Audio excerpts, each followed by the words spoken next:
ഒന്നാം ഭാഗം. ഒരു 3 ഭാഗങ്ങളായിട്ടാണ് അത് എഴുതിയിരിക്കുന്നത്. ഈ ലേഖനം എഴുതിയത് മെയ് 1955 അപ്പോ അദ്ദേഹം പറയാണ്, the following 3 articles comprise the original version of the historical section of the AA service manual. Portions that contains long outdated facts which no longer appear in the service manual are retained here as a matter of historical record. അതായത് ഇനി പറയുന്ന 3 ലേഖനങ്ങളിൽ AA service മാനുവലിന്റെ ചരിത്ര വിഭാഗത്തിന്റെ യഥാർത്ഥത്തിലുള്ള ഒരു പതിപ്പാണ്. അതായത് AA സർവീസ് മാനുവൽ എന്ന് പറയുന്നത് നമുക്കറിയാം, ആൽക്കോളിസമിന്റെ സർവീസിനെ പറ്റി വിവരിക്കുന്ന ഇതാണ്. അതിന്റെ original version of the historical section ആണ് ഇവിടെ വിവരിക്കുന്നത്, അല്ലെങ്കിൽ ചരിത്രത്തിന്റെ യഥാർത്ഥ പതിപ്പാണ് ഇവിടെ പുള്ളി ഉൾപ്പെടുത്താൻ ഉദ്ദേശിക്കുന്നത്. Portion that contain long outdated facts, അതായത് ഈ പറയുന്ന സേവന മാനുവലിൽ അല്ലെങ്കിൽ സർവീസ് മാനുവലിൽ ദൃശ്യമാകാത്ത ഒരു second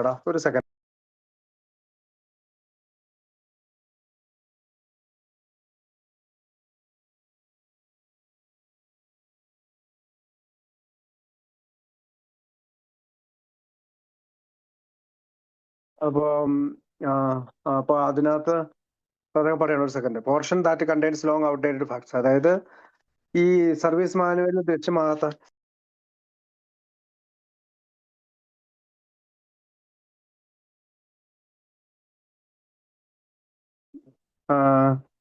contains long outdated facts which no longer appear in the service manual are retained here as a matter of historical record.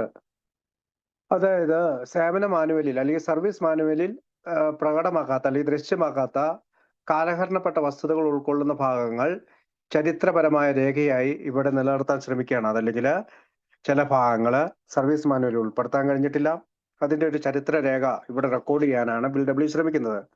ഞാൻ ആദ്യം പറഞ്ഞാലും മെയ് 1955 ഈ ലേഖനം എഴുതുന്നത്. Somebody the history of ആൽക്കോളിസം will be written. എന്നെങ്കിലും ആൽക്കോളിസമിന്റെ ചരിത്രം എഴുതപ്പെടും. ആരെങ്കിലും സംഡേ എന്നെങ്കിലും ആൽക്കോളിസമിന്റെ ചരിത്രം രേഖപ്പെടുത്തപ്പെടും. only then will most of us finally understand what overall national and international service have meant to our society, how difficult they were to create, and how vital it is to maintain them our future years. അപ്പോ പറയാണ്, എന്നെങ്കിലും ആൽക്കോളിസമിന്റെ ചരിത്രം എഴുതപ്പെടും. ദേശീയവും അന്തർദേശീയവുമായ സേവനങ്ങൾ നമ്മുടെ സൊസൈറ്റിക്ക് എന്താണ് അർത്ഥമാക്കിയതെന്നും അവ സൃഷ്ടിക്കുന്നത് എത്ര ബുദ്ധിമുട്ടെന്നാണെന്നും ഭാവി വർഷങ്ങളിൽ അവ പരിപാലിക്കേണ്ടത് എത്ര പ്രധാനമാണെന്നും അപ്പോൾ മാത്രമേ നമ്മിൽ മിക്കവർക്കും ഒടുവിൽ മനസ്സിലാകൂ.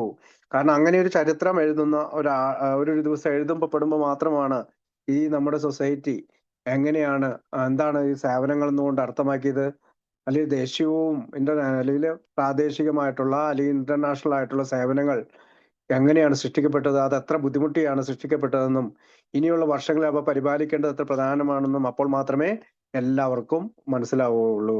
One day in 1937 at Dr. Bob's Akron home, he and I added up the score of nearly 3 years' work. For the first time we saw that wholesale recovery for alcoholics was possible. We then had two small but solid groups at Akron and at New York City, plus a sprinkling of the members elsewhere. How could these few recovered ones tell millions of alcoholics throughout the world the great news? That was the question. അപ്പോ 1937 ഒരു ദിവസം doctor ബോബിന്റെ അക്രോണിന്റെ വീട്ടില് അദ്ദേഹവും ഞാനും, അതായത് bill ഡബ്ല്യുവും ഏകദേശം 3 വർഷത്തെ നമ്മളുടെ ജോലിയുടെ അല്ലെങ്കിൽ ആൽക്കോളിസമിന്റെ ജോലിയുടെ സ്കോർ എത്രമാത്രം വിജയ ശതമാനം ഉണ്ട് എന്ന് കണക്കെടുക്കാൻ തീരുമാനിച്ചു. അപ്പോ മനസ്സിലാക്കിയ കാര്യം, മദ്യാസക്തർക്ക് മൊത്തത്തിലുള്ള വീണ്ടെടുക്കൽ അല്ലെങ്കിൽ റിക്കവറി സാധ്യമാണെന്ന് ആദ്യമായി ഞങ്ങൾ കണ്ടത് അവിടെ വെച്ചാണ്. അപ്പോൾ ഞങ്ങൾക്ക് അക്രോണിലും ന്യൂയോർക്ക് സിറ്റിയിലും ചെറുതും എന്നാൽ ദൃഢവുമായ 2 ഗ്രൂപ്പുകൾ ഉണ്ടായിരുന്നു.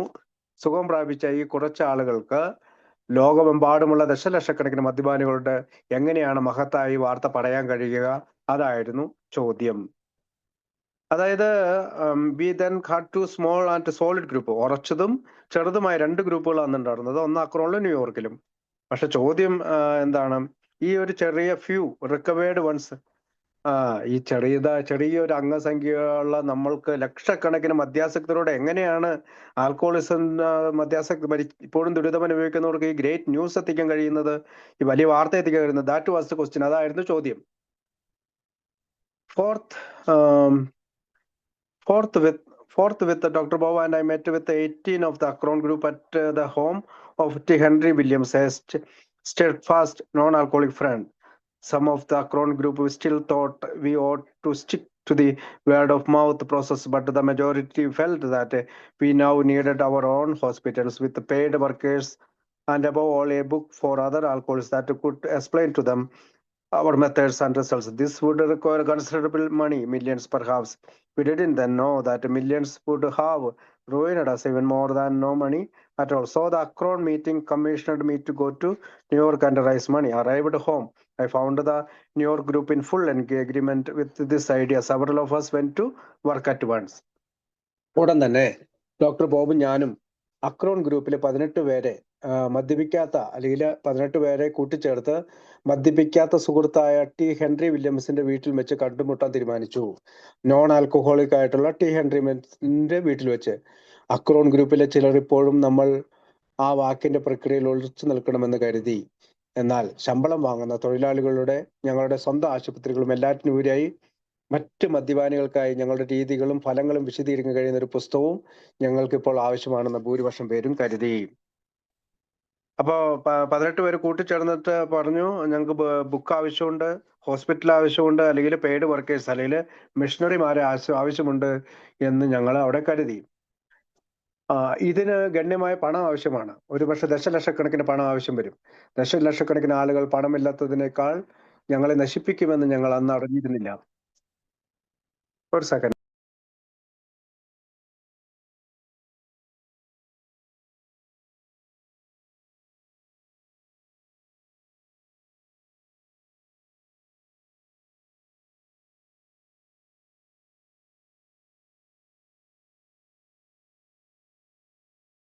ഒരു ഫോൺ മാറി.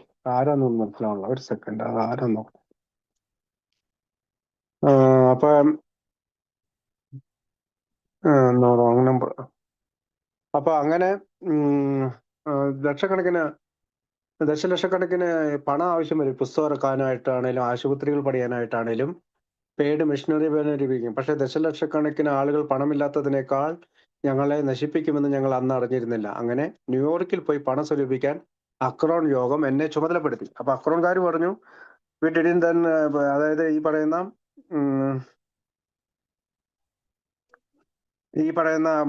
പണത്തിന് ഇവിടെ ഒരു സോഴ്സിൽ അവിടെ ന്യൂയോർക്കിൽ പോയി പണം സമ്പാദിച്ചോളാൻ ബിൽഡബ്ല്യുവിനെ അക്രോൺ യോഗം അല്ലെങ്കിൽ അവിടുത്തെ മീറ്റിംഗുകാർ ചുമതലപ്പെടുത്തി. വീട്ടിലെത്തി ന്യൂയോർക്ക് ഗ്രൂപ്പിനെ ഈ ആശയത്തോട് പൂർണ്ണ യോജിപ്പുണ്ടെന്ന് ഞാൻ കണ്ടെത്തി. ഞങ്ങളിൽ പലരും ഒരേ സമയം അത്തരം ജോലികൾക്കായി പോയി. Arrived home, the New York group is in full agreement with this idea. ഈ ആശയത്തോട് ന്യൂയോർക്കുകാരെ പൂർണ്ണമായി യോജിച്ചു. Several of us went to work at once. അതുകൊണ്ട് പലരും ഇതിന് ഈ ജോലിയുമായിട്ട് അല്ലെങ്കിൽ ഇത് പണം കണ്ടെത്താനുള്ള പല വഴിക്കായി പോയി. Through my brother-in-law, Dr. L.B. Strong Jr., we made a contact with Mr. Willard S. Richardson, a friend and long-time associate of the Rockefeller family. എൻ്റെ അളിയൻ വഴി, അതായത് ഡോക്ടർ എൽ വി സ്ട്രോങ് എന്ന് പറയുന്ന എൻ്റെ ഡോക്ടറായിട്ടുള്ള എൻ്റെ അളിയൻ വഴി, പുള്ളിയുടെ പേര് doctor L V Strong Junior എന്നാണ്, റോക്ക്ഫെല്ലർ കുടുംബത്തിന്റെ സുഹൃത്തും ദീർഘകാല സഹകാരിയുമായ മിസ്റ്റർ വില്ലാർഡ് എസ് റിച്ചാർഡ്സണുമായി ഞങ്ങളൊരു ബന്ധം സ്ഥാപിച്ചു. Mr. Richardson promptly took fire and interested a group of his own friends in the winter of 1937. A meeting was called at the office of John D. Rockefeller Jr. present, where Mr. Richardson and his group, Dr. William D. Silkworth, the alcoholist from Akron and New York, Dr. Bob and myself, after a long discussion, we convinced our new friends that we urgently needed money, a lot of it too. അപ്പോ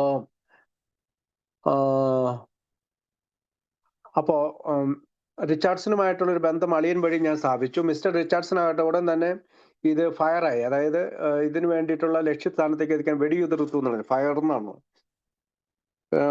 fire and interested A group. ഇതിന് വെടിയുതിർക്കുകയും സ്വന്തം സുഹൃത്തുക്കളുടെ ഒരു കൂട്ടത്തിന് താല്പര്യമുണ്ടാക്കിയെടുക്കുകയും ചെയ്തു. 1937 ശൈത്യകാലത്ത് John D Rockefeller ജൂനിയറിന്റെ ഓഫീസുകളിൽ ഒരു meeting വിളിച്ചു. അന്നത്തെ കാലത്തെ ലോകത്തിലെ ഏറ്റവും വലിയ ധനാഢ്യനായ ജോൺ ഡി റോക്ക്ഫെല്ലർ ജൂനിയറിന്റെ ഓഫീസിൽ വെച്ച് ഒരു മീറ്റിംഗ് വിളിച്ചു. അവിടെ മിസ്റ്റർ റിച്ചാർഡ്സണും അദ്ദേഹത്തിന്റെ സംഘവും ഡോക്ടർ വില്യം ഡി സിൽക്ക്വർത്ത് മക്രോണിൽ നിന്നും ന്യൂയോർക്കിൽ നിന്നുമുള്ള മധ്യാസക്തരായ ഡോക്ടർ ബോബും ഞാനും ഉണ്ടായിരുന്നു. ഒരു നീണ്ട ചർച്ചയ്ക്ക് ശേഷം ഞങ്ങൾക്ക് അടിയന്തരമായി പണം ആവശ്യമാണെന്ന് ഞങ്ങളുടെ പുതിയ സുഹൃത്തുക്കളെ ധാരാളം ബോധ്യപ്പെടുത്തി. അർജന്റീനയുടെ മടി a lot of it too. അതായത് ധാരാളം പണം ആവശ്യമുണ്ടെന്ന് അവരെ ബോധ്യപ്പെടുത്തി. One of them, mister Amos, soon made a trip to investigate the Akron group. Frank has, by the way, remained a friend and trustee of Alcoholics Anonymous to this day. He returned from the West with a very optimistic report on the Akron situation, a digest of which Mr. Richardson quickly laid before John D. Rockefeller Jr. This was early in 1938. Though much impressed, Mr. Rockefeller declined to give any large sum for fear of professionalizing AA. He did, however, donate $5,000. This was used to keep Dr. Bob and me going during 1938. We were still a long way away from hospitals, missionaries, books, and big money. This looked mighty tough at the time, but it was probably one of the best breaks that AA ever had. അവരിൽ ഒരാളായ, അതായത് ഈ Rockefeller ഫൗണ്ടേഷന്റെ മീറ്റിംഗിൽ പങ്കെടുത്തപ്പോൾ അവരിൽ ഒരാളായ Frank Amos Acorn ഗ്രൂപ്പിനെ കുറിച്ച് അന്വേഷിക്കാനായി താമസിയാതെ അക്രോണിലേക്ക് ഒരു യാത്ര നടത്തി. ആൽക്കോളിക്സ് അനോണിമസിന്റെ സുഹൃത്തും ട്രസ്റ്റിയുമായ ഫ്രാങ്ക് ഇന്നിപ്പോ തുടരുന്നുണ്ട്. അതായത് പിന്നീട് രൂപീകരിച്ച ആൽക്കോളിക് ഫൗണ്ടേഷന്റെ ട്രസ്റ്റി ആയിട്ട് മാറി അദ്ദേഹം. അക്രോൺ സാഹചര്യത്തെ കുറിച്ച് അന്വേഷിക്കാനാണ് അദ്ദേഹം യാത്ര പുറപ്പെട്ടത് അക്രോണിലേക്ക്. വളരെ ശുഭാപ്തി വിശ്വാസമുള്ള ഒരു റിപ്പോർട്ടുമായി അദ്ദേഹം പാശ്ചാത്യ രാജ്യങ്ങളിൽ നിന്ന് മടങ്ങിയെത്തി, അല്ലെങ്കിൽ അമേരിക്കയിലെ പാശ്ചാത്യ രാജ്യത്ത് നിന്ന് മടങ്ങിയെത്തി. റിച്ചാർഡ്സൺ ജോൺ ഡി റോക്ക്ഫെല്ലർ ജൂനിയറിന് മുമ്പാകെ 1938 തുടക്കത്തിലാണ് അദ്ദേഹം ഇത് പറഞ്ഞത്. എന്നിരുന്നാലും ജോൺ ഡി റോക്ക്ഫെല്ലർ $5,000 സംഭാവന ചെയ്തത്. കാരണം എന്താണ്? 1938 ഡോക്ടർ പണം ഇതിനെ നശിപ്പിക്കുമെന്നുള്ള ഒരു ആശയമായിരുന്നു അദ്ദേഹത്തിന്. അപ്പോൾ 1938 ഡോക്ടർ ബോബിനെയും എന്നെയും മുന്നോട്ട് കൊണ്ടുപോകാൻ ഇത് ഉപയോഗിച്ചിരുന്നു. ആശുപത്രികൾ, മിഷണറിമാർ, പുസ്തകങ്ങൾ, വലിയ പണം എന്നിവയിൽ നിന്ന് ഞങ്ങൾ ഇപ്പോഴും വളരെ അകലെയായിരുന്നു. ആ സമയത്ത് ഇത് വളരെ ബുദ്ധിമുട്ടുള്ളതായി കാണപ്പെട്ടു. പക്ഷെ ഇത് എക്കാലത്തെ മികച്ച ഇടവേളകളിൽ ഒന്നായിരിക്കാം. അപ്പോൾ പണം ഇതിനെ നശിപ്പിക്കുമെന്ന് പറഞ്ഞുകൊണ്ട് $5,000 അദ്ദേഹം സംഭാവന കൊടുക്കാൻ. ഇപ്പൊ മന്ത്ലി ആയിട്ടുള്ള പേയ്മെന്റ് ആണ് പലപ്പോഴും നമ്മളിവിടെ പറഞ്ഞിട്ടുള്ളതാണ്. In spite of mister Rockefeller views, we renewed our efforts to persuade his friends of our crying and need for money.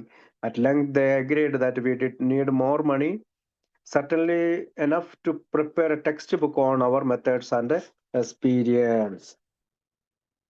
Mister റോക്ക്ഫെല്ലറുടെ വീക്ഷണങ്ങൾ ഉണ്ടായിരുന്നിട്ടും പണത്തിന് വേണ്ടിയുള്ള ഞങ്ങളുടെ കരച്ചിൽ, അദ്ദേഹത്തിന്റെ സുഹൃത്തുക്കളെ ബോധ്യപ്പെടുത്താനുള്ള ഞങ്ങളുടെ ശ്രമങ്ങൾ ഞങ്ങൾ പുതുക്കി നോക്കി. ദീർഘമായി ഞങ്ങൾക്ക് കൂടുതൽ പണം ആവശ്യമാണെന്ന് അവർ സമ്മതിച്ചുവെങ്കിലും ഞങ്ങളുടെ രീതികളെയും അനുഭവങ്ങളെയും കുറിച്ച് ഒരു പാഠപുസ്തകം തയ്യാറാക്കാൻ തീർച്ചയായും കുറച്ച് പണം മതിയെന്ന് അവർ പറഞ്ഞു.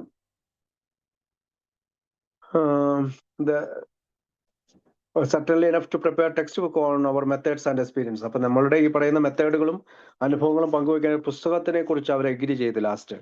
The decisions led to the formation of the so-called Alcoholic Foundation in the spring of 1938. ഈ തീരുമാനം 1938 വസന്തകാലത്ത് ആൽക്കോളിക് ഫൗണ്ടേഷൻ എന്ന്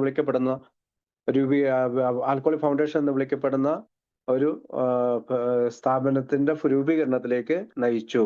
The first board of trustees consisted of 3 of our new friends, Mr. Richardson, Mr. Amos, and Dr. L.V. Strong. അപ്പൊ ആദ്യത്തെ trustee board ഞങ്ങളുടെ 3 പുതിയ സുഹൃത്തുക്കൾ ഉൾക്കൊള്ളുന്നു: mister Richardson, mister Amos, doctor LV. അപ്പോ doctor LV Strong. The alcoholics were represented by Dr. Bob and a New York member.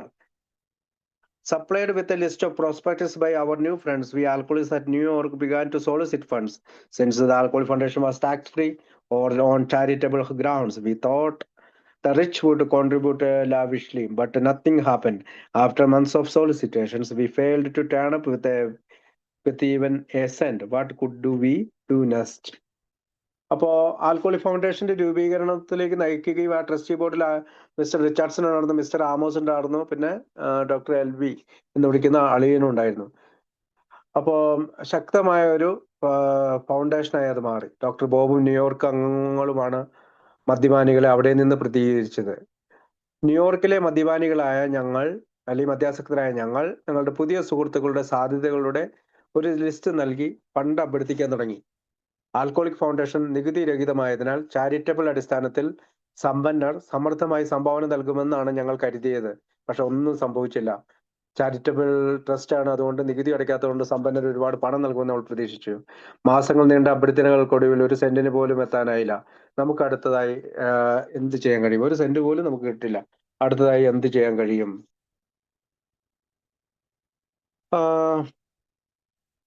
In the late spring of 90, that I had drafted that what are now the first two chapters of the book Alcoholism. Mimeographed copies of this were used a part of the prospectus for our futile fundraising operation at a foundation meeting, then held nearly every month.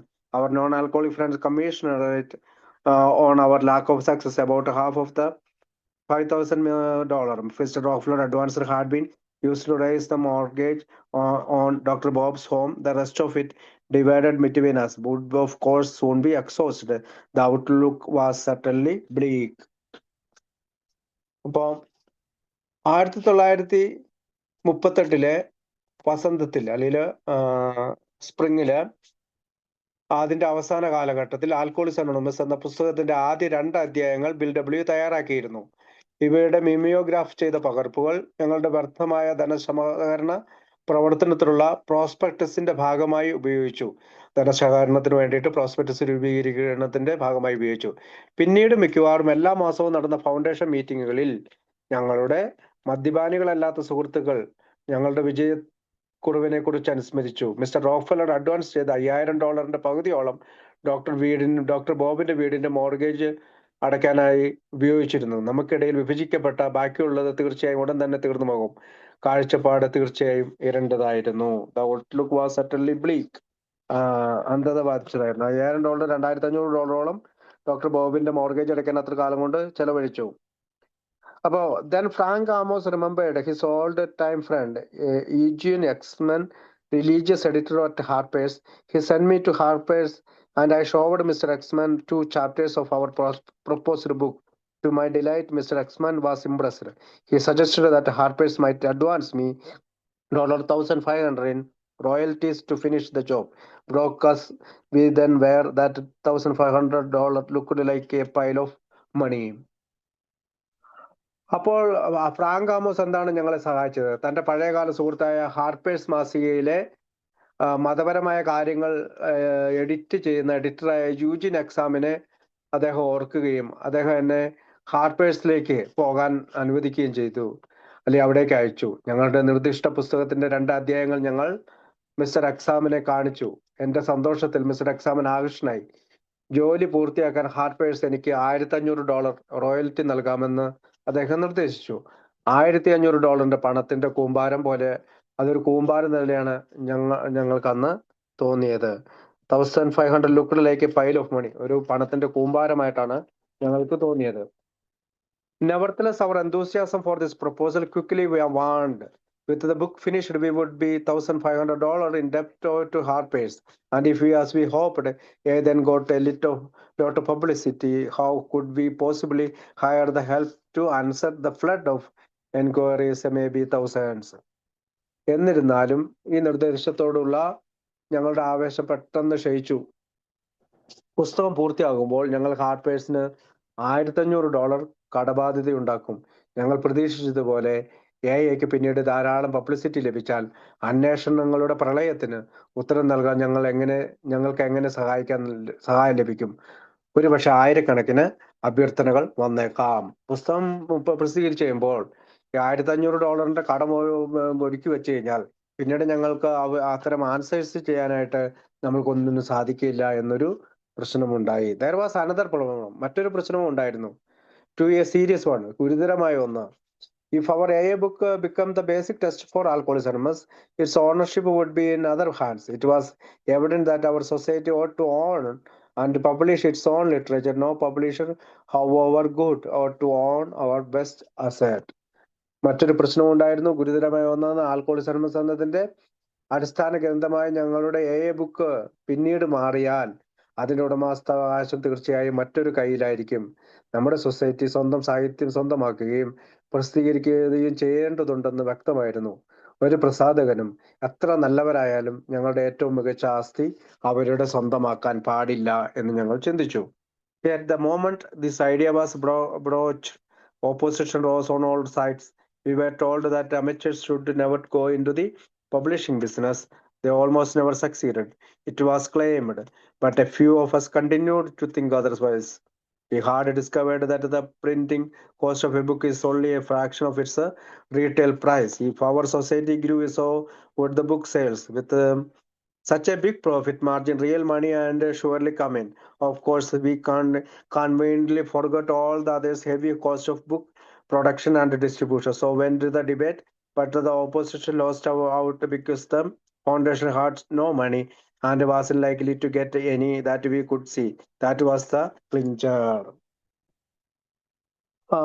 എന്നിട്ടും ഈ ആശയം പ്രചരിച്ച നിമിഷം മുതൽ എതിർപ്പ് എല്ലാ ഭാഗത്തു നിന്നും ഉയർന്നു വന്നു. ഇതുപോലെ ഒരു ഫെലോഷിപ്പ്, ഇങ്ങനെയുള്ള ഒരു അമേച്ചർ ഫെലോഷിപ്പ് ഒരിക്കലും പ്രസിദ്ധീകരണ ബിസിനസ്സിലേക്ക് പോകരുതെന്ന് ഞങ്ങളോട് പലരും പറഞ്ഞു. കാരണം അങ്ങനെ പോയാൽ അവരൊരിക്കലും വിജയിക്കില്ല എന്നാണ് അവർ പറഞ്ഞത്. അവരത് അങ്ങനെ അവകാശപ്പെട്ടു.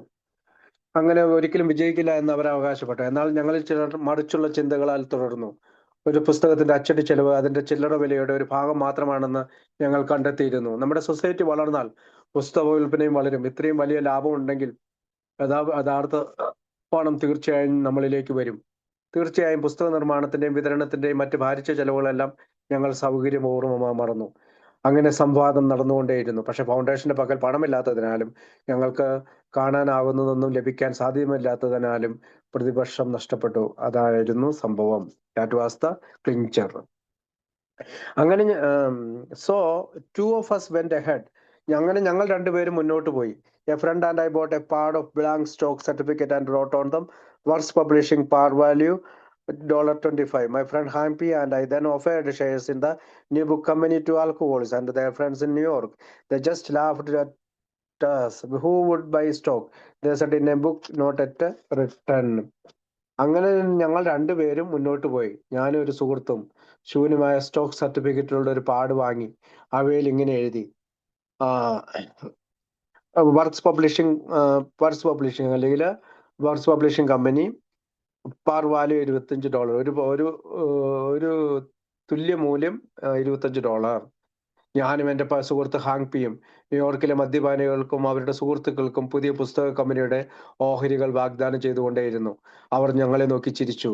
ഇതുവരെ എഴുതിയിട്ടില്ലാത്ത ഒരു പുസ്തകത്തിന്റെ സ്റ്റോക്ക് ആരാണ് വാങ്ങുക? അവർ ഞങ്ങളോട് പറഞ്ഞു. Somehow this timed buyers had to be persuaded. So we went to the Reader's Digest and told the managing editor the story of our budding society and its proposed book. He liked the notion very much and promised that in the spring of 1939, when we thought that the book would be ready, the Digest would print a piece about of course mentioning the new book. എങ്ങനെയെങ്കിലും ഈ ഭീരുവായി അല്ലെങ്കിൽ ഭയപ്പെടുന്നവര് അല്ലെങ്കിൽ ഇത് വാക്കാൻ ഭയപ്പെടുന്നവരെ പ്രേരിപ്പിക്കേണ്ടി വന്നു. അതിനാൽ ഞങ്ങൾ readers ഡൈജസ്റ്റിൽ പോയി അവിടുത്തെ മാനേജിങ് എഡിറ്ററോട് ഞങ്ങളുടെ ഈ വളർന്നു വരുന്ന സൊസൈറ്റിയുടെയും അതിൻ്റെ നിർദ്ദിഷ്ട പുസ്തകത്തിന്റെ കഥ അയാളോട് പറഞ്ഞു. അദ്ദേഹം ഈ ആശയം വളരെ ഇഷ്ടപ്പെട്ടു. 1939 വസന്തകാലത്ത് പുസ്തകം തയ്യാറാകുമെന്ന് ഞങ്ങൾ കരുതിയപ്പോൾ ഡൈജസ്റ്റ് എയെ കുറിച്ചുള്ള ഒരു ഭാഗം ഞങ്ങൾ ലേഖനമായി അച്ചടിക്കാമെന്ന് സമ്മതിച്ചു. തീർച്ചയായും പുതിയ പുസ്തകത്തെ പരാമർശിച്ചുകൊണ്ട് തന്നെ. This was the sale argument we needed. With a plug like this, the proposed volume would sell by carloads. How could we miss? The New York alcoholics and their friends promptly changed their minds about Words Publishing stock. They began to buy it, mostly on installments. Our biggest subscriber put in $300. In the end, we scrapped up 49 contributors. They came up with about $4,500 over the next 9 months. We also got a loan of $2,500 from Charles B. Towns, proprietor of the hospital where I had often gone. This kept friends Hank, myself, and a secretary named Ruth going until the job was finished. ഞങ്ങൾക്ക് ആവശ്യമായ വിൽപ്പനയുടെ വാദം ഇതായിരുന്നു. അതായത് stock വിൽക്കാനുള്ള വാദം ഇതായിരുന്നു. ഇതുപോലെയുള്ള ഈ ഒരു ആർട്ടിക്കിൾ ഉപയോഗിച്ചുകൊണ്ട് അല്ലെങ്കിൽ റീഡർ ഡൈജസ്റ്റ് പ്രസിദ്ധീകരിക്കുന്ന ആർട്ടിക്കിൾ ഉപയോഗിച്ച് നമ്മുടെ പുസ്തകത്തിന്റെ വോളിയം കാർ ലോഡുകളായിട്ട് കാറുകളിൽ ലോഡ് നിറച്ച് വിൽക്കാൻ സാധിക്കും. നമുക്ക് ആ അവസരം എങ്ങനെ നഷ്ടപ്പെടുത്താൻ കഴിയും? ന്യൂയോർക്കിലെ മദ്യപാനികളും അവരുടെ സുഹൃത്തുക്കളും വർക്സ് പബ്ലിക് സ്റ്റോക്കിനെ കുറിച്ച് പെട്ടെന്ന് മനസ്സ് മാറ്റി. അവർ അത് വാങ്ങാൻ തുടങ്ങി. മിക്കവാറും അവർ തവണകളായി. ഞങ്ങളുടെ ഏറ്റവും വലിയ വരിക്കാരൻ $300 ഇട്ടത്. പിന്നീട് $25 $5 മാസം 5 മാസത്തേക്ക് $25 5 മന്ത്ലി പൈസയായിട്ട് അവസാനം $25 5 മാസം കൊണ്ട് $5 വെച്ച് അവസാനം ഞങ്ങൾ 49 സംഭാവകരെ കിട്ടി. അവിടുത്തെ 9 മാസത്തിനുള്ളിൽ അവർ ഏകദേശം $4,500 എത്തി. ഞാൻ പലപ്പോഴും പോയിരുന്ന ഹോസ്പിറ്റലിന്റെ അല്ലെങ്കിൽ ചാൾസ് ബി ടൗൺസ് ഹോസ്പിറ്റലിന്റെ പ്രൊപ്പറേറ്ററായ ചാൾസ് ബി ടൗൺസിൽ നിന്ന് ഞങ്ങൾക്ക് $2,500 ലോണുമായി കിട്ടി, അല്ലെങ്കിൽ വായ്പ കിട്ടി. അതെന്റെ സുഹൃത്തായ ഹാങ്കിനെയും എന്നെയും റൂത്ത് എന്ന സെക്രട്ടറിയും ജോലി പൂർത്തിയാകുന്നതുവരെ മുന്നോട്ട് നയിച്ചു. Ruth typed always as I slowly dictated the chapters of the text for the new book. Fierce argument over these drafts and what ought to go into them featured New York and Akron group meeting. For months on end, I became much more of an umpire than I ever was an author. Meanwhile, the alcoholics at Akron, New York, and a couple at Cleveland began writing their personal stories, 28 in all. Out west, Dr. Bob was greatly helped in assembling the tales by a newspaper member. And here in New York, Hank and I kept prodding the amateur rights on.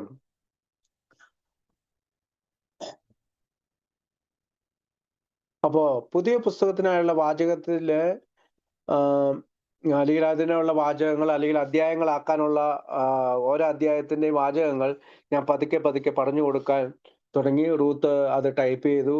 ഈ ഡ്രാഫ്റ്റുകളെ കുറിച്ചുള്ള കടുത്ത വാദഗതികളും അവയിലേക്ക് ഉൾപ്പെടുത്തേണ്ട കാര്യങ്ങളും മാസങ്ങളോളം ന്യൂയോർക്കിലെയും Acorn group മീറ്റിങ്ങുകളിലും അവതരിപ്പിക്കപ്പെട്ടു. ഞാനൊരു എഴുത്തുകാരൻ എന്നതിലുപരി ഒരു അമ്പയറായി തീർന്നു, കാരണം ഇതിന്റെ മധ്യസ്ഥനായി മാറി. അതിനിടെ ന്യൂയോർക്കിലെ അക്രോണിലെയും മദ്യാസക്തരും ക്ലീവ്ലാൻഡിലെ ഒരു ദമ്പതികളും ഞങ്ങളുടെ വ്യക്തിപരമായ കഥകൾ എഴുതാൻ തുടങ്ങി. മൊത്തം 28 കഥകൾ. പടിഞ്ഞാറ് ഭാഗത്ത് നിന്ന് ഡോക്ടർ ബോബിന് ഒരു പത്രപ്രവർത്തകൻ കഥകൾ കൂട്ടിച്ചേർക്കുന്നതിൽ വളരെയധികം സഹായിക്കുകയും ചെയ്തു. ഇവിടെ ന്യൂയോർക്കിലാകട്ടെ ഹാങ്കും ഞാനും അമച്വർ എഴുത്തുകാരെ പ്രോത്സാഹിപ്പിച്ചുകൊണ്ടേയിരുന്നു. When the book project neared completion, we visited the managing editor of the Digest, and I asked for the promised article. He gave us a blank look, scarcely remembering who was where. Then the blob fell. He told how months before he had put our propositions to the Digest editorial board and how it had been turned down flat. With the profuse apologies, he admitted he had plumb forgot to let us know anything about it. This was a crusher. പുസ്തക പദ്ധതി പൂർത്തിയാകാറായപ്പോൾ ഞങ്ങൾ readers ഡൈജസ്റ്റിന്റെ managing എഡിറ്ററെ സന്ദർശിച്ച് അദ്ദേഹം വാഗ്ദാനം ചെയ്ത ലേഖനം ആവശ്യപ്പെട്ടു. ഞങ്ങൾ ആരാണെന്ന് പോലും അയാൾ ഓർക്കാതെ അവൻ ശൂന്യമായി ഞങ്ങളെ ഒരു നോട്ടമാണ് കാണിച്ചത്. അപ്പോൾ ഞങ്ങൾക്ക് അടി കിട്ടിയ പോലെയായി. മാസങ്ങൾക്ക് മുമ്പ് അദ്ദേഹം ഞങ്ങളുടെ നിർദ്ദേശം, അതായത് റീഡേഴ്സ് ഡൈജസ്റ്റിന്റെ എഡിറ്റോറിയൽ ഇത് പ്രസിദ്ധീകരിക്കാമെന്നുള്ള നിർദ്ദേശം ബോർഡിൽ തന്നെ, അല്ലെങ്കിൽ എഡിറ്റോറിയൽ ബോർഡിൽ അദ്ദേഹം വെച്ചിട്ടുണ്ടായിരുന്നെന്നും അത് അവർ നിരസിച്ചുവെന്നും അദ്ദേഹം പറഞ്ഞു. സമൃദ്ധമായ ക്ഷമാപണത്തോടെ തങ്ങളെ അറിയിക്കാനായി, കാരണം എഡിറ്റോറിയൽ ബോർഡ് അത് നിരസിച്ച കാര്യം തങ്ങളെ അറിയിക്കാൻ അദ്ദേഹം മറന്നുപോയെന്നും അദ്ദേഹം ക്ഷമാപണത്തോടെ അല്ലെങ്കിൽ സമൃദ്ധമായ ക്ഷമാപണത്തോടെ പറഞ്ഞു. അത് ഞങ്ങൾ ഇടിഞ്ഞു പൊളിഞ്ഞു പോകുന്ന അല്ലെങ്കിൽ ക്രഷായി പോകുന്ന ഒരവസ്ഥയിലായി. Meanwhile, we had optimistically ordered 5,000 copies of the new book, largely on a shoestring. The printer had relied on the Reader's Digest too. Soon there could be the 5,000 book in his warehouse and no customers. അതിനിടയിൽ ഞങ്ങൾ ശുഭാപ്തി വിശ്വാസത്തോടെ പുതിയ പുസ്തകത്തിന്റെ 5,000 കോപ്പികൾ order ചെയ്തിരുന്നു. Printer readers ഡൈജസ്റ്റിനെ ആശ്രയിച്ചിരുന്നു, കാരണം printer വിചാരിച്ചിരുന്നു ഈ ലേഖനം വരുമ്പോൾ പിന്നീട് കുറെ പുസ്തകം കൂടി വിറ്റുപോകുന്നു. താമസിയാതെ അദ്ദേഹത്തിന്റെ വെയർ ഹൗസിൽ 5,000 പുസ്തകങ്ങൾ കൂട്ടിയിടപ്പെട്ടു. ഉപഭോക്താക്കളില്ലാതെ അല്ലെങ്കിൽ വാങ്ങാൻ ആരുമില്ലാതെ, കസ്റ്റമേഴ്സ് ഇല്ലാതെ അവിടെ കൂട്ടിയിടപ്പെട്ടു. The book finally appeared in April 1939.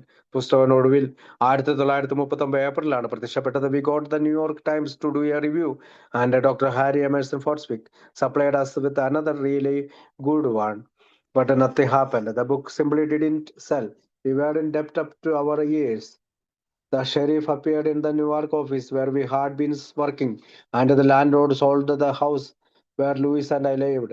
She and I were dumped into the street and then onto the charity of a friends. We thought the printer, the Cornwall Press, might take over the book, but Edward Blackwell, the president, would have none of that. He continued to have faith in us, quite inexplicably. But certain of the alcoholic stock subscribers didn't share his faith. Sometimes they used strong words not in the least complimentary. Such was the sorry state of our publishing venture. പുസ്തകം ഒടുവിൽ 1939 April പ്രത്യക്ഷപ്പെട്ടു. ഞങ്ങൾക്ക് ഒരു അവലോകനം നടത്താൻ New York ടൈംസിനെ കിട്ടി. Doctor Harry Emerson ഫോർസിക് ഞങ്ങൾക്ക് നല്ലൊരു ആർട്ടിക്കിൾ നൽകി. പക്ഷെ ഒന്നും സംഭവിച്ചില്ല. പുസ്തകം വെറുതെ അങ്ങനെ വിറ്റുപോയില്ല. ഞങ്ങൾ അവരോടെല്ലാം കടപ്പെട്ടിരുന്നു. ഞങ്ങൾ ജോലി ചെയ്തിരുന്ന നെവാർക്കിലെ ഓഫീസിൽ പോലീസ് പ്രത്യക്ഷപ്പെട്ടു. ലൂയിസും ഞാനും താമസിച്ചിരുന്ന വീട് ഞങ്ങളുടെ ബാങ്ക് വിറ്റു. ഭൂവുടമ എന്ന് പറഞ്ഞ ബാങ്ക് വിറ്റു.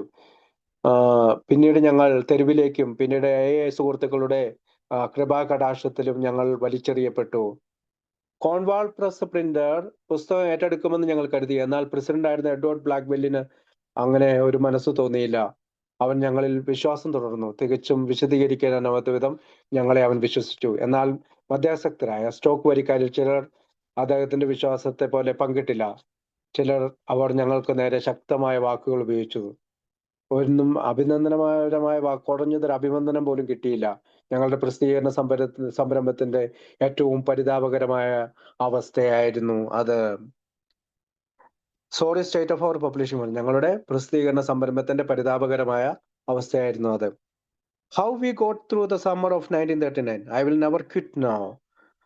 Hung hard to get a job. The faithful Ruth accepted shares in the defunct book company as pay. One A friend supplied us with his summer camp, another with a car. We canvassed magazine publishers in the strenuous effort to get something printed about our society and its new book. ആദ്യത്തെ 1939 വേനൽക്കാലത്ത് ഞങ്ങൾ അങ്ങനെ കാലം കടന്നുപോയി. ഹാങ്കിന് ഒരു ജോലി ലഭിക്കണം. എനിക്കൊന്നും അറിയില്ല. വിശ്വസ്തയായ റൂത്ത് പ്രവർത്തനരഹിതമായ ബുക്ക് കമ്പനിയിലെ ഓഹരികൾ ശമ്പളമായി സ്വീകരിച്ചു. അവൾക്ക് ശമ്പളമായിട്ട് ഓഹരികളാണ് കൊടുത്തത്. ഒരു സുഹൃത്ത് ഞങ്ങൾക്ക് അവന്റെ വേനൽക്കാല ക്യാമ്പ് ഫ്രീ ആയി നൽകി. മറ്റൊരാൾ ഞങ്ങൾക്ക് ഒരു കാർഡ് നൽകി. ഞങ്ങളുടെ സൊസൈറ്റിയും അതിന്റെ പുതിയ പുസ്തകത്തെയും കുറിച്ച് എന്തെങ്കിലും അച്ചടിക്കാനുള്ള കഠിനമായ ശ്രമത്തിൽ ഞങ്ങൾ മാസിക പ്രസാധകരെ ക്യാൻവാസ് ചെയ്യാൻ തുടങ്ങി. അല്ലെങ്കിൽ ഏതെങ്കിലും മാഗസിനിലെ ലേഖനങ്ങൾ പ്രസിദ്ധീകരിക്കാനായിട്ട് ക്യാൻവാസ് ചെയ്യാൻ തുടങ്ങി. The first break came in September 1939. ആദ്യത്തെ ഇടവേള കടന്നു വന്നത് 1939 സെപ്റ്റംബറിലാണ്. Liberty magazine, then headed by our great friends to be Colton Orsler, carried a piece called Alcoholics and God, written by one Maurice Marquis. There was an instant response. About 800 letters from alcoholics and their families poured in. Ruth wrote every one of them and closed a leaflet about the new book, Alcoholics Anonymous. Slowly the book began to sell. Then the Cleveland Plain Dealer ran a series of pieces about Alcoholics Anonymous. At once the Cleveland groups mushroomed from the score that into many hundreds of members. More books sold. Thus we inched and squeezed our way through that perilous year. അപ്പോ 1939 September ആയപ്പോഴത്തേക്ക് അന്ന് ഞങ്ങളുടെ ഉറ്റ സുഹൃത്തായിരുന്ന ബുൾട്ടൺ ഓർസലറുടെ നേതൃത്വത്തിലുള്ള liberty മാഗസിനിലെ ലേഖകനായ Morris marquee മദ്യപാനികളും ദൈവവും എന്ന ഒരു കൃതി പ്രസിദ്ധീകരിച്ചു. പെട്ടെന്ന് അതിനൊരു പ്രതികരണമുണ്ടായി. മദ്യാസക്തത്തിൽ നിന്നും അവരുടെ കുടുംബങ്ങളിൽ നിന്നുമായി ഏകദേശം 800 കത്തുകൾ നമ്മുടെ ഫൗണ്ടേഷൻ ഓഫീസ് അല്ലെങ്കിൽ നമ്മുടെ ഓഫീസിലേക്ക് ഒഴുകിയെത്തി. ആൽക്കോളിക്സ് അനോണിമസ് എന്ന പുതിയ പുസ്തകത്തെ കുറിച്ചുള്ള ഒരു ലഘുലേഖ റൂത്ത് മറുപടി കത്തിൽ എഴുതി. അല്ലെങ്കിൽ അതിനെക്കുറിച്ചൊരു ലഘുലേഖയും ഓരോ മറുപടി കത്തിലും വെക്കാൻ തുടങ്ങി.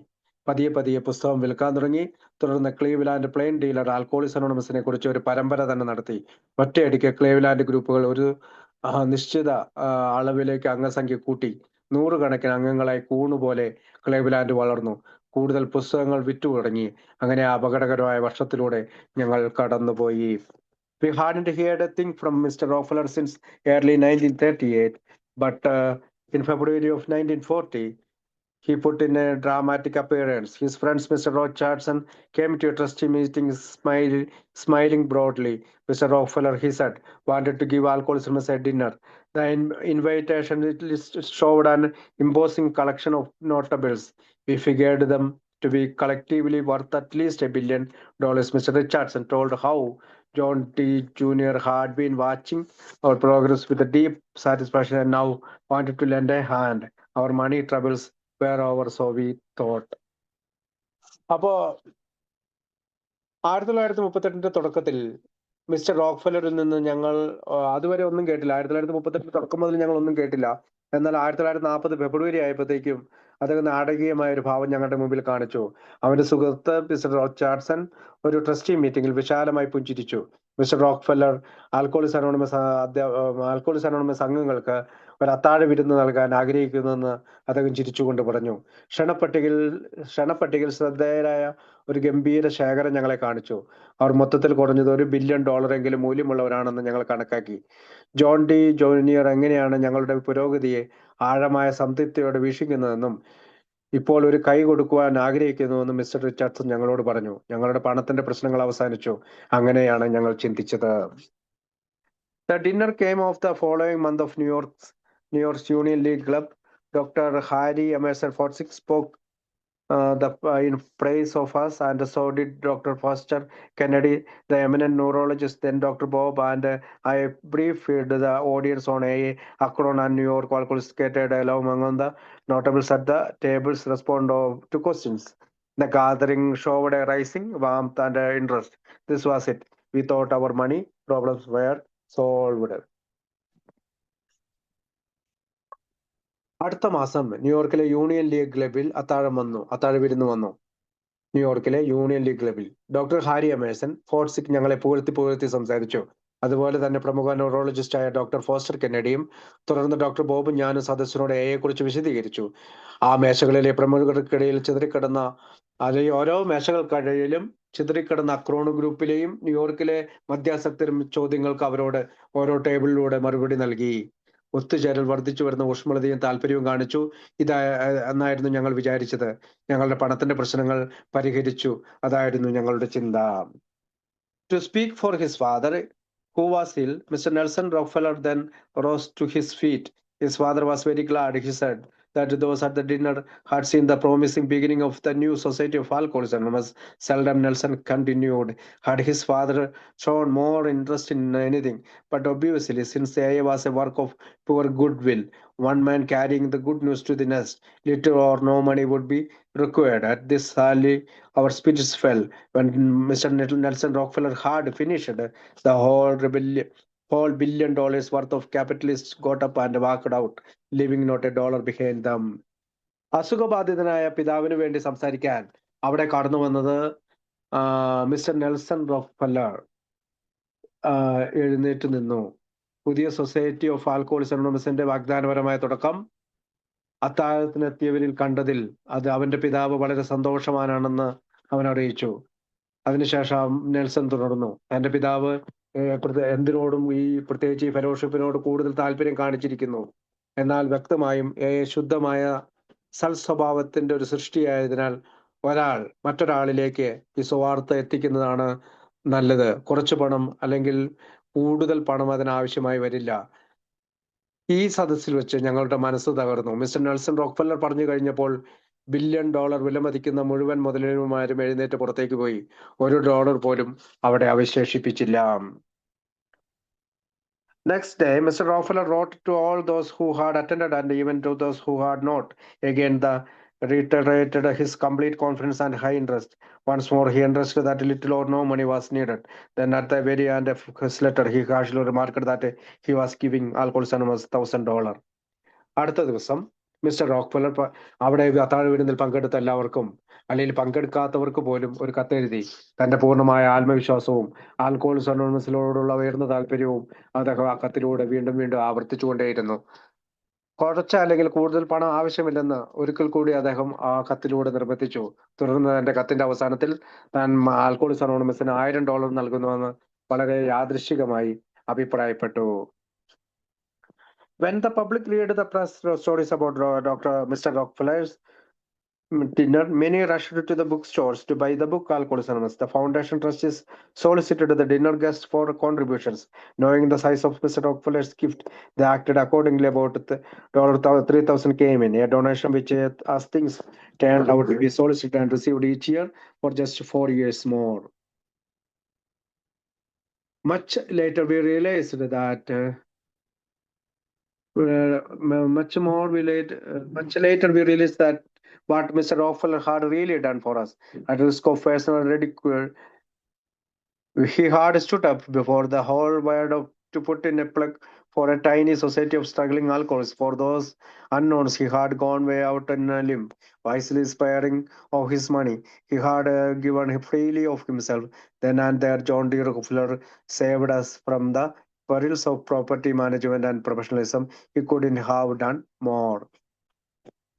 മിസ്റ്റർ റോക്ക്ഫെല്ലറുടെ അത്താഴത്തെക്കുറിച്ചുള്ള പത്രവാർത്തകൾ പൊതുജനങ്ങൾ വായിച്ചപ്പോൾ പലരും ആൽക്കോഹോളിക്സ് അനോണിമസ് എന്ന പുസ്തകം വാങ്ങാൻ പുസ്തകശാലകളിലേക്ക് ഓടിയെത്തി. ഫൗണ്ടേഷൻ ട്രസ്റ്റികൾ അത്താഴത്തിനെത്തിയ അതിഥികളെ സംഭാവനകൾക്കായി അഭ്യർത്ഥിച്ചു. മിസ്റ്റർ റോക്ക്ഫെല്ലറുടെ സമ്മാനത്തിന്റെ വലിപ്പം അറിഞ്ഞ അവർ അതനുസരിച്ച് പ്രവർത്തിച്ചു. ഏകദേശം $3000 കടന്നു വന്നു ഒരു സംഭാവനയായി. കാര്യങ്ങൾ മാറിയപ്പോൾ വെറും 4 വർഷത്തേക്ക് ഞങ്ങൾ ഓരോ വർഷവും അഭ്യർത്ഥിക്കുകയും ഇത്തരം സ്വീകരിക്കുകയും ചെയ്തുകൊണ്ടേയിരുന്നു. റോക്ക്ഫെല്ലർ ഞങ്ങൾക്ക് വേണ്ടി എന്താണ് ചെയ്തതെന്ന് പിന്നീട് ഞങ്ങൾ മനസ്സിലാക്കി. വ്യക്തിപരമായ പരിഹാസത്തിന്റെ അപകട സാധ്യതയിൽ മദ്യപാനികളുടെ ഒരു ചെറിയ സമൂഹത്തിന് വേണ്ടി ലോകത്തിന്റെ മുഴുവൻ മുന്നിൽ അദ്ദേഹം എഴുന്നേറ്റ് നിന്നു. ഈ അനോണിമിറ്റിയുള്ള അല്ലെങ്കിൽ അജ്ഞാതർക്കിടയിൽ അവനൊരു കൈകാലിൽ പുറത്തേക്ക് പോയി തന്റെ പണം വിവേകപൂർവ്വം മാറ്റിവെച്ചുകൊണ്ട് അവൻ സ്വയം സൗജന്യമായി നൽകി. തുടർന്ന് ജോൺ ഡി റോക്ക്ഫെല്ലർ പ്രോപ്പർട്ടി മാനേജ്മെന്റിന്റെയും പ്രൊഫഷണലിസത്തിന്റെ അപകടത്തിൽ നിന്ന് ഞങ്ങളെ രക്ഷിച്ചു.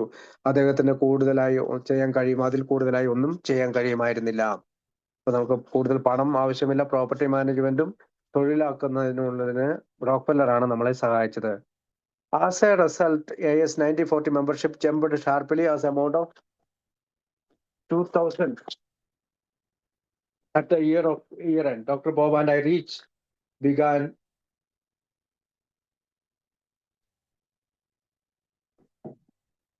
at the 1940 membership jumped sharply to about 2,000 at the year of end. Dr. Bob and I each began to receive $30 a week out of the dinner contribution. This eased us greatly. Louis and I went to live in a tiny room at AS number 1 clubhouse, 334 West 24th Street in New York. തൽഫലമായി എയുടെ 1940 ആയപ്പോഴത്തേക്കും എയുടെ അംഗത്വം ആ വർഷം അവസാനമായപ്പോഴത്തേക്ക് 2000 ആയിട്ട് ഉയർന്നു.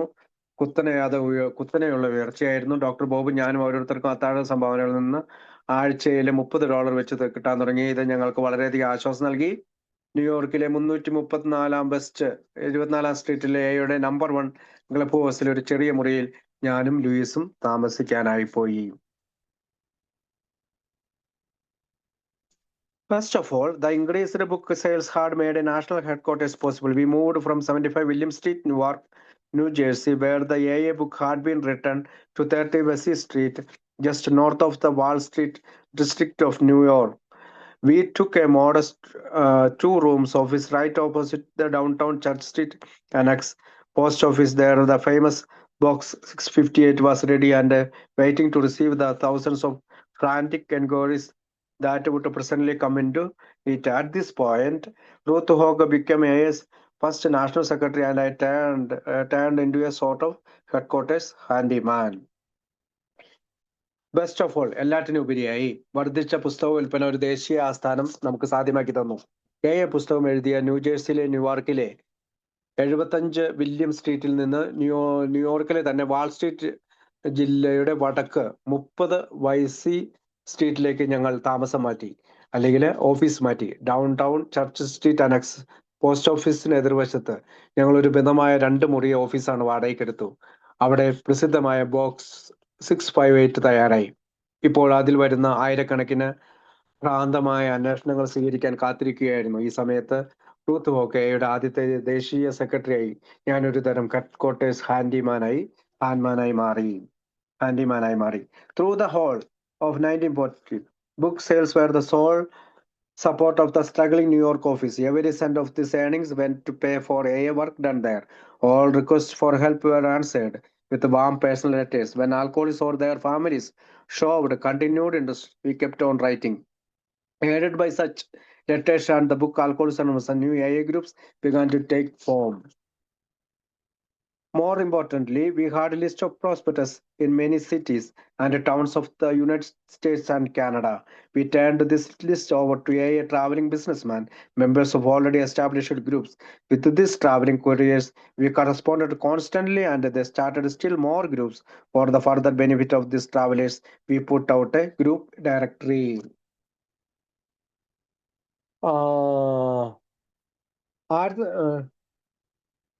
ആയിരത്തി 1940 ആയപ്പോഴത്തേക്ക് മുഴുവനായി ന്യൂയോർക്ക് ഓഫീസിന്റെ ഏക പിന്തുണ പുസ്തക വിൽപ്പനയായിരുന്നു. ഈ പുസ്തക വിൽപ്പനയിൽ നിന്ന് കിട്ടുന്ന വരുമാനത്തിന് ഓരോ സെന്റും അവിടെ ചെയ്ത ജോലികൾക്കുള്ള പണത്തിനായി ചെലവായി പോയി. സഹായത്തിനായുള്ള എല്ലാ അഭ്യർത്ഥനകൾക്കും ഊഷ്മളമായ വ്യക്തിഗത കത്തുകളാൽ ഞങ്ങൾ മറുപടി നൽകി. മദ്യാസക്തരോ അവരുടെ കുടുംബാംഗങ്ങളോ തുടർന്നും താല്പര്യം കാണിച്ചപ്പോൾ ഞങ്ങൾ എഴുത്തുകൾ തുടർന്നുകൊണ്ടേയിരുന്നു.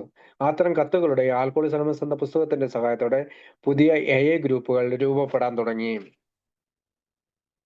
പിന്നീട് അപ്രതീക്ഷിതമായ ഒരു പ്രവർത്തനം നടന്നു. നവജാത ശിശു ഗ്രൂപ്പുകൾ അവരുടെ യാത്ര ചെയ്യുന്ന സ്പോൺസർമാരെ വളരെ കുറച്ച് മാത്രമേ കണ്ടിട്ടുള്ളൂ എന്നതിനാൽ അവരുടെ എണ്ണമറ്റ പ്രശ്നങ്ങളിൽ സഹായത്തിനായി അവർ ന്യൂയോർക്ക് ഓഫീസിലേക്ക് തിരിഞ്ഞു. തപാൽ വഴി ഞങ്ങൾ പഴയ ഗ്രന്ഥങ്ങളുടെ അനുഭവം അവർക്ക് കൊടുക്കുകയും ചെയ്തു. കുറച്ചു കഴിഞ്ഞ് നമുക്ക് കാണാനാകുന്ന പോലെ ഇതൊരു പ്രധാന പ്രവർത്തനമായി മാറി. ഇതിനിടയിൽ വർസ് പബ്ലിഷിംഗ് എന്ന പുസ്തക കമ്പനിയിൽ ചില ഓഹരി ഉടമകൾ അസ്വസ്ഥരായി. Meanwhile, some of the stockholders in the book company Works Publishing began to get restive. അവര് അസ്വസ്ഥരായി, ചില ഓഹരി ഉടമകൾ അസ്വസ്ഥരായി തുടങ്ങി. All the books profits, they complained, we are going for AA works in the office. അതായത് എല്ലാ പുസ്തകത്തിന്റെ ലാഭവും നിങ്ങൾ ഇങ്ങനെ ഓഫീസിന്റെ ജോലിക്ക് വേണ്ടിയിട്ട് ചെലവാക്കുകയാണോ? അവർ പരാതിപ്പെട്ടു. When if ever were they going to get their money back? അങ്ങനെ നിങ്ങൾ AAക്ക് വേണ്ടി ഇത് മുഴുവൻ ചെലവാക്കി കഴിഞ്ഞാൽ അവരുടെ പണം എപ്പോഴാണ് തിരികെ ലഭിക്കുക? We had to find a way for paying Mr. Towns his $2,500. അപ്പോഴെങ്കിലും അവരുടെ പണം എപ്പോഴാണ് തിരികെ ലഭിക്കുക? മിസ്റ്റർ ടൗൺസിന് $2,500 വായ്പ നൽകാനുള്ള വഴിയും ഞങ്ങൾക്ക് ആ സമയം കണ്ടെത്തേണ്ടിയിരുന്നു. We also saw that the big book of Alcoholics Anonymous should now become the property of AA as a whole. At the moment, it was owned 1/3 by the 49 subscribers, 1/3 by my friend Hank, and the remained by me. അപ്പോ alcoholics anonymous എന്ന പുസ്തകം ഇപ്പോൾ AAയുടെ മൊത്തത്തിലുള്ള ഒരു സ്വത്തായി മാറണമെന്നും ഞങ്ങൾ ആ സമയത്ത് കണ്ടു. ഇപ്പോൾ അതിന്റെ 1/3, അതായത് 49 വരിക്കാരുടെയും 1/3 എൻ്റെ സുഹൃത്ത് ഹാങ്കിന്റെയും ബാക്കി ഉള്ളത് എന്റെയും ഉടമസ്ഥയിലായിരുന്നു. As a first step, we had the book company, Works Publishing, audited and legally incorporated. Hank and I donated our shares in it, the Alcoholic Foundation. This was a stock that we had taken for service rendered. But the 49 other subscribers and put in real money, they and Mr. Towns would have to be paid cash. But where on earth would we get the money? ആദ്യഘട്ടം എന്ന നിലയിൽ ഞങ്ങൾ പുസ്തക കമ്പനിയായ works publishing audit ചെയ്യുകയും നിയമപരമായി സംയോജിപ്പിക്കുകയും ചെയ്തു. ഞാനും ഹാങ്കും അതിലെ ഞങ്ങളുടെ ഓഹരികൾ ആൽക്കഹോളിക് ഫൗണ്ടേഷന് തിരിച്ചു സംഭാവന ചെയ്തു. സേവനങ്ങൾക്കായി ഞങ്ങൾ എടുത്ത സ്റ്റോക്കായിരുന്നു അത്. എന്നാൽ മറ്റ് 49 വരിക്കാരും യഥാർത്ഥ പണം അവർ കയ്യിൽ നിന്നിട്ടിരുന്നു. അവർക്കും മിസ്റ്റർ ടൗണുകൾക്കും പണം നൽകും. എന്നാൽ ഭൂമിയിൽ എവിടെ നിന്ന് ഇനി നമ്മൾക്ക് പണം ലഭിക്കും? കാരണം ബുക്കിൽ നിന്നല്ലാതെ മറ്റു സ്ഥലത്തുനിന്നും പണം ലഭിക്കുകയില്ല. But where on earth could we get that money? എവിടെ നിന്നാണ് ഈ ഭൂമിയിൽ നിന്ന് നമുക്ക് പണം ലഭിക്കുന്നത്? The help we needed turned up in the person of Mr. A. Chipman, also a friend and associate of Mr. John D. Rockefeller. He had recently been made a trustee of the foundation. He persuaded Mr. Rockefeller, 2 of his sons, and some of the dinner guests to loan the foundation $8,000. This promptly paid off Mr. Charles B. Towns, settled some incidental debt, and fully reimbursed and 49 original subscribers at par. They then turned their shares into the foundation. 2 years later, the book Alcoholics Anonymous had done so well that we were able to pay off this whole loan. Impressed with this considerable show of financial responsibility, Mr. Rockefeller, his sons, and some of the 1940 dinner guests gave half the money they had lent us back to the foundation. ഞങ്ങൾക്ക് ആവശ്യമായ സഹായം mister Leroy ചിപ്മാന്റെ വ്യക്തിത്വത്തിൽ നിന്നാണ് ഞങ്ങൾക്ക് ലഭിച്ചത്.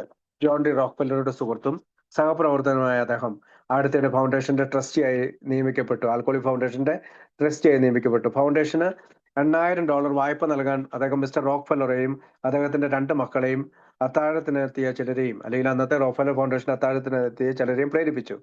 അതോടൊപ്പം തന്നെ mister Charles B ടൗൺസിന്റെ പണം അടച്ചു തീർക്കാനും ചില ആകസ്മികമായ കടങ്ങൾ തീർക്കുകയും 49 യഥാർത്ഥ വരിക്കാർക്ക് തുല്യമായ തുക തിരികെ നൽകുകയും ചെയ്തു. തുടർന്ന് അവർ തങ്ങളുടെ ഓഹരികൾ ഫൗണ്ടേഷനിലേക്ക് മാറ്റി. 2 വർഷത്തിന് ശേഷം ആൽക്കോളിക്സ് അനോണിമസ് എന്ന പുസ്തകം വളരെ നന്നായി ചെലവായി. ഈ മുഴുവൻ വായ്പയും ഞങ്ങൾ അടച്ചു തീർക്കാൻ കഴിഞ്ഞു. സാമ്പത്തിക ഉത്തരവാദിത്തത്തിന്റെ ഗണ്യമായ പ്രകടനത്തിൽ ആകർഷകരായി മിസ്റ്റർ റോക്ക്ഫെല്ലറും അദ്ദേഹത്തിന്റെ മക്കളും 1940-ലെ അത്താഴ അതിഥികളിൽ ചിലരും ഞങ്ങൾക്ക് വായ്പയായി നൽകിയ പണത്തിന്റെ പകുതി ഫൗണ്ടേഷന് തിരികെ നൽകി. These were the transactions that put the book Alcoholics Anonymous in trust for our whole society through its foundation. Now owned its basic textbook, subject only to royalties payable to Dr. Bob and Mr. Me. Since the book income was still the sole support of our headquarters, the trust is quite natural assumed the management of the AA office at Vesey Street. AA structure of world service had even then commenced to take one form and substance. അപ്പോ ആൽക്കോളിക്സ് anonymous എന്ന പുസ്തകത്തെ ഞങ്ങളുടെ മുഴുവൻ സമൂഹത്തിനും വിശ്വാസമർപ്പിച്ച ഇടപാടുകൾ ഇവയൊക്കെയായിരുന്നു. അതിന്റെ ഫൗണ്ടേഷനിലൂടെ ഇപ്പോൾ അതിന്റെ അടിസ്ഥാന പാഠപുസ്തകം സ്വന്തമാക്കി. ഡോക്ടർ ബോബിനും എനിക്ക് നൽകേണ്ട റോയൽറ്റിക്ക് അത് മാത്രം വിധേയമായി. പുസ്തക വരുമാനം ഇപ്പോഴും ഞങ്ങളുടെ ആസ്ഥാനത്തിന്റെ ഏക പിന്തുണയായി, അല്ലെങ്കിൽ ആൽക്കോളിക് ഫൗണ്ടേഷന്റെ പിന്തുണയായി തുടരുകയാണ്. ട്രസ്റ്റുകൾ സ്വാഭാവികമായും വെസി സ്ട്രീറ്റിലെ ഓഫീസിന്റെ നടത്തിപ്പ് അവർ ഏറ്റെടുത്തു.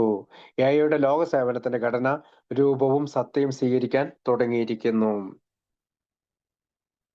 The spring of 1941 വസന്തകാലത്ത് പ്രൊട്ടസ്റ്റന്റ് സ്ട്രൈക്ക് ഞങ്ങൾക്ക് 10 മടങ്ങ് വളർച്ചയിലെത്തി. അതെങ്ങനെയാണ് ആ 10 മടങ്ങ് വളർച്ചയുടെ കാരണം? The Saturday Evening Post decide to do a piece about Alcoholics Anonymous. അതായത് സാറ്റർഡേ ഈവനിങ് പോസ്റ്റ് ആൽക്കോളിക്സ് അനോണിമസിനെ കുറിച്ചൊരു പ്രത്യേക കാര്യം എഴുതാമെന്ന്, അല്ലെങ്കിൽ ആർട്ടിക്കിൾ എഴുതാമെന്ന് സംഭവിച്ചു. It assigned its star writer Jack Alexander to the job.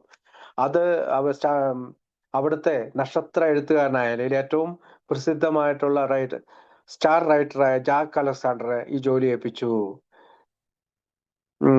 Having just done an article on the Jersey Rackets, Jack approached us somewhat tongue-in-cheek. But he soon became an AA convert. Even though he was an alcoholic, working early and late, he spent a whole month with us. Dr. Bob and I and elders at the early group of Akron, New York, Cleveland, Philadelphia, and Chicago spent uncounted hours with him. When he could feel in a very marrow of his bones, he proceeded to write the piece that rocked drunks and their families all over the nations. It was the lead story in the Post of March 1, 1941. അപ്പോൾ 10 മടങ്ങ്, അതായത് ആൽക്കോളിക്സ് അനോണിമസിന് 1944 വസന്തകാലം എന്ന് പറയുന്നത് 10 മടങ്ങ് വളർച്ച ലഭിച്ചു. കാരണം സാറ്റർഡേ ഈവനിങ് പോസ്റ്റ് ആൽക്കോളിക്സ് അനോണിമസിനെ കുറിച്ചൊരു ലേഖനം പ്രസിദ്ധീകരിക്കാൻ തീരുമാനിച്ചു. അതിന്റെ നക്ഷത്ര എഴുത്തുകാരനായ ജാക്ക് അലക്സാണ്ടറെ ജോലി ഏൽപ്പിച്ചു. ജേഴ്സി റാക്കറ്റുകളെ കുറിച്ച് ലേഖനം എഴുതിയ ചരിത്രം, അതായത് മദ്യാസക്തരെ പണം കൊണ്ട് ഊറ്റുന്ന ചില റാക്കറ്റുകൾ അന്ന് ന്യൂജേഴ്സിയിലുണ്ട് എന്നും, അങ്ങനെയുള്ള ഒരു ലേഖനത്തെ എഴുതിയതിനു ശേഷമാണ് ജാക്ക് ഞങ്ങളുടെ അടുത്തേക്ക് വന്നത്. ഞങ്ങളൊരു റാക്കറ്റ് അല്ല എന്ന് അയാൾക്ക് മനസ്സിലായി. എന്നാൽ അദ്ദേഹം ഒരു മദ്യപാനി ആയിരുന്നില്ലെങ്കിലും താമസിയാതെ എയുടെ പരിവർത്തനം നേരിട്ട് അനുഭവിച്ച ഒരാളായി മാറി, അല്ലെങ്കിൽ എയിലൂടെ അദ്ദേഹം പരിവർത്തനം ചെയ്യപ്പെട്ടു. നേരത്തെയും വൈകിയും ജോലി ചെയ്തു അദ്ദേഹം. 1 മാസം മുഴുവൻ ഞങ്ങളോടൊപ്പം ചെലവഴിച്ചു. ഡോക്ടർ ബോബും ഞാനും അക്രോൺ, ന്യൂയോർക്ക്, ക്ലേവ്ലാൻഡ്, ഫിലാഡൽഫിയ, ചിക്കാഗോ എന്നിവിടങ്ങളിലെ ആദ്യകാല ഗ്രൂപ്പുകളിലെ മുതിർന്നവരും അദ്ദേഹത്തോടൊപ്പം എണ്ണമറ്റ മണിക്കൂറുകൾ ചെലവഴിച്ചു. ഞങ്ങളുടെ അല്ലെങ്കിൽ ഓരോരുത്തർ എല്ലുകളുടെ മജ്ജയിൽ തന്നെ അദ്ദേഹത്തിന് AI അനുഭവപ്പെട്ടു. രാജ്യമെമ്പാടുമുള്ള മദ്യാസക്തരുടെ അവരുടെ കുടുംബാംഗങ്ങളുടെയും ഇളക്കി മറിച്ച ഒരു ഭാഗം അദ്ദേഹം എഴുതി. 1941 മാർച്ച് 1 പോസ്റ്റിലെ പ്രധാന കഥയായി ഇരുന്നു അത്. Came then the dirge. Frantic appeals from alcoholics and their families. 6,000 of them hit the New York office. PO Box 658. At first we pawed at random through the mass of 4 letters, laughing and crying by turns. How could this heartbreaking mail be answered? It was cringe and Ruth, and I would never do it alone.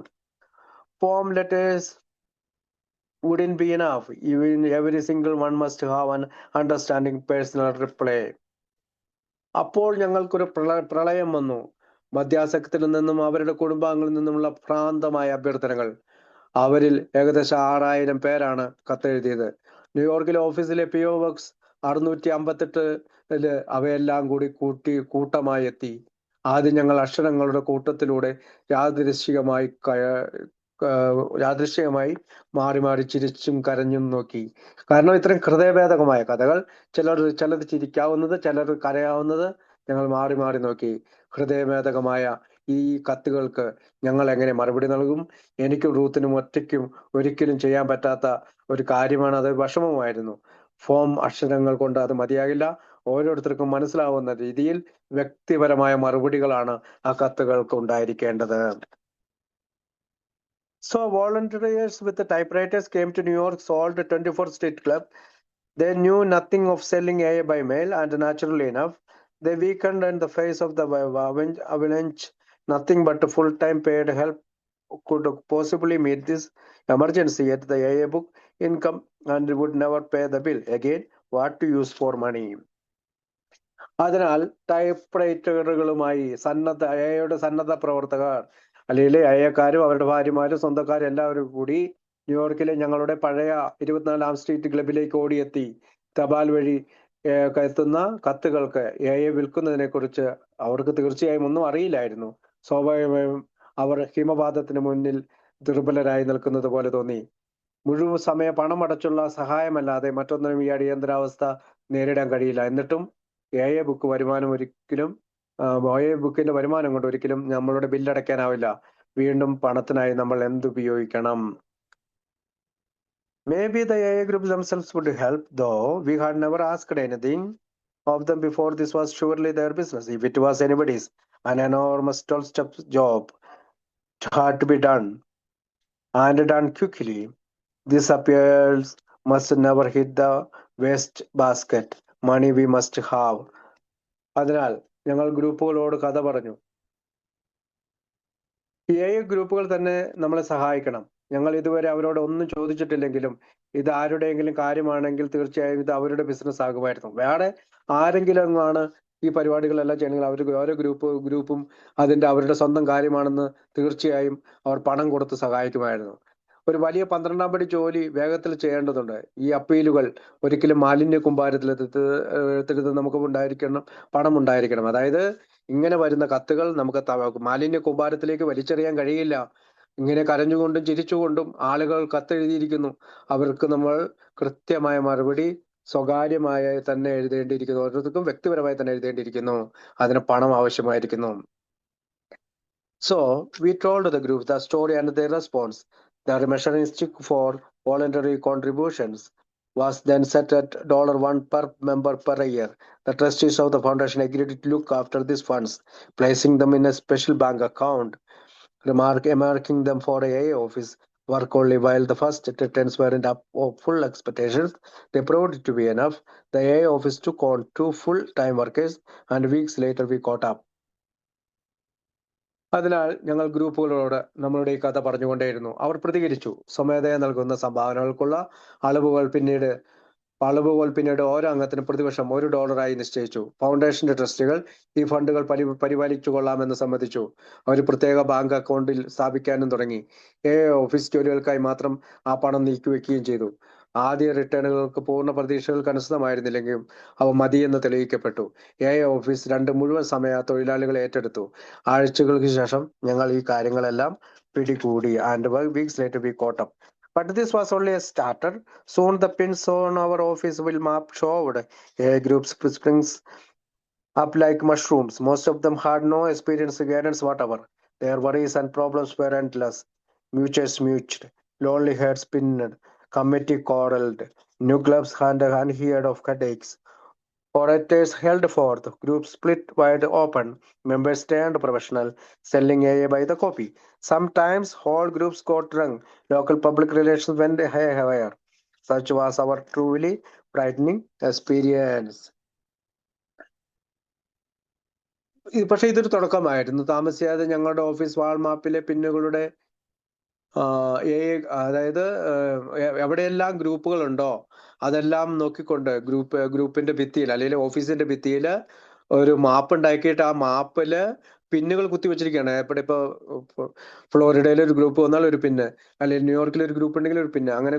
അപ്പൊ വാൾ മാപ്പിലെ പിന്നുകളുടെ ഗ്രൂപ്പുകൾ കൂൺ പോലെ മുളച്ചു പൊന്തുന്നതായി കാണിച്ചു. അതായത് പിന്നീട് പിന്നുകൾ ഇങ്ങനെ കുത്തി കുത്തി ധാരാളം പിന്നുകൾ കൂണ് പോലെ മുളച്ചു. അവരിൽ ഭൂരിഭാഗം പേർക്കും പരിചയസമ്പന്നരായ മാർഗനിർദ്ദേശമില്ലായിരുന്നു. അവരുടെ ആശങ്കകളും പ്രശ്നങ്ങളും അനന്തമായിരുന്നു. ഏകാന്ത ഹൃദയങ്ങൾ തമ്മിൽ തമ്മിൽ പണങ്ങാൻ തുടങ്ങി. കമ്മിറ്റികൾ തമ്മിൽ തമ്മിൽ കലഹിച്ചു. പുതിയ ക്ലബുകൾക്ക് കേട്ടുകേൾവിയില്ലാത്ത തലവേദനകൾ വന്നു. പ്രഭാഷകർ മുന്നോട്ട് വന്നു. ചില ഗ്രൂപ്പുകൾ പിളർന്നു. അംഗങ്ങൾ ചിലർ പ്രൊഫഷണലായി പെരുമാറി. ചിലര് ഇതെല്ലാം വിൽക്കുന്ന പോലെ തോന്നി. ചിലപ്പോൾ ഗ്രൂപ്പുകൾ മുഴുവൻ ഗ്രൂപ്പുകാരും മദ്യപിച്ചുപോയി. പ്രാദേശിക പബ്ലിക് റിലേഷൻസ് തകർന്നുപോയി. ഇത് ഞങ്ങളുടെ യഥാർത്ഥ ഭയപ്പെടുത്തുന്ന ഒരു അനുഭവമായി മാറി. Then the amazing story got around that the foundation, the New York office, and the book Alcoholics Anonymous were nothing but another racket for which John Doyle Rockefeller had foolishly fallen. This was just about the limit. ഫൗണ്ടേഷനും ന്യൂയോർക്കിലെ ഓഫീസും ആൽക്കോളിക്സ് anonymous എന്ന പുസ്തകവും John D Rockefeller വിഡ്ഢിത്തമായി വീഴ്ത്തിയ മറ്റൊരു racket അല്ലാതെ മറ്റൊന്നുമല്ല എന്ന അത്ഭുതകരമായ കഥ ചുറ്റും വന്നു. ഇത് നമ്മുടെ പരിധിക്ക് അപ്പുറത്തായിരുന്നു. അതായത് റോക്ക്ഫെല്ലർ ഫൗണ്ടേഷന്റെ അല്ലെങ്കിൽ അയാളുടെ തന്നെ ഒരു റാക്കറ്റാണ് ഇതെന്ന് ഒരു കഥ വളരെ അമേരിക്കയിലെ കഥ വളരെയധികം പരന്നു. ഇത് നമ്മുടെ പരിധിക്ക് അപ്പുറമായിരുന്നു. അപ്പൊ റൂമേഴ്സ് വന്നു ഇത് ജോൺ ഡി റോക്ക്ഫെല്ലറിന്റെ ഏതോ ഒരു റാക്കറ്റാണെന്ന്. Then the amazing story got around the foundation, the New York office. Okay, we had proven that AI could sober up alcoholics, but we are certainly a long way from proving that alcoholics could work together or even stay sober under this new and fantastic conditions. How could AI stay whole, and how could it ever function? Those were the anxious questions of our adolescence. It was to take another 10 years of experience to provide the sure answers that we have today. അപ്പം നമ്മുടെ പരിധിക്ക് അപ്പുറത്തുമായിട്ട് Rockefeller ഫൗണ്ടേഷന്റെ റാക്കറ്റാണ് നമ്മൾ എന്നുള്ള കഥ അമേരിക്കയിലുടനീളം അറിയാതെ പടർന്നു. അത് നമുക്ക് പരിധിക്ക് അപ്പുറമായിരുന്നു. മദ്യപാനികളെ രക്ഷപ്പെടുത്താൻ അല്ലെങ്കിൽ മദ്യാസക്തരെ മയപ്പെടുത്താൻ എയ്ക്ക് കഴിയുമെന്ന് ഞങ്ങൾക്ക് തെളിയിക്കുമെന്ന് ഞങ്ങൾ കരുതിയിരുന്നു. എന്നാൽ ഈ പുതിയതും അതിശയകരമായ സാഹചര്യങ്ങളിൽ മദ്യാസക്തർക്ക് ഒരുമിച്ച് പ്രവർത്തിക്കാനോ ശാന്തമായിരിക്കാനോ കഴിയുമെന്ന് തെളിയിക്കുന്നതിൽ നിന്ന് ഞങ്ങൾ വളരെ അകലെയായിരുന്നു. എങ്ങനെ പൂർണ്ണമായി നിലനിൽക്കും, അത് എങ്ങനെ പ്രവർത്തിക്കും? നമ്മുടെ കൗമാരത്തിന്റെ ഉത്കണ്ഠ നിറഞ്ഞ ചോദ്യങ്ങളായിരുന്നു അത്. ഇന്ന് നമുക്കുള്ള ഉറപ്പാർന്ന ഉത്തരങ്ങൾ നൽകാൻ മറ്റൊരു 10 വർഷത്തെ അനുഭവമാണ് നമ്മൾക്ക് വേണ്ടി വന്നത് എന്ന് പറഞ്ഞുകൊണ്ടാണ് ആ ലേഖനം അവസാനിക്കുന്നത്. അപ്പൊ പിന്നീട് ഒരു 10 വർഷം കൂടി എടുത്തിട്ടാണ് നമുക്ക് ഇതിന്റെ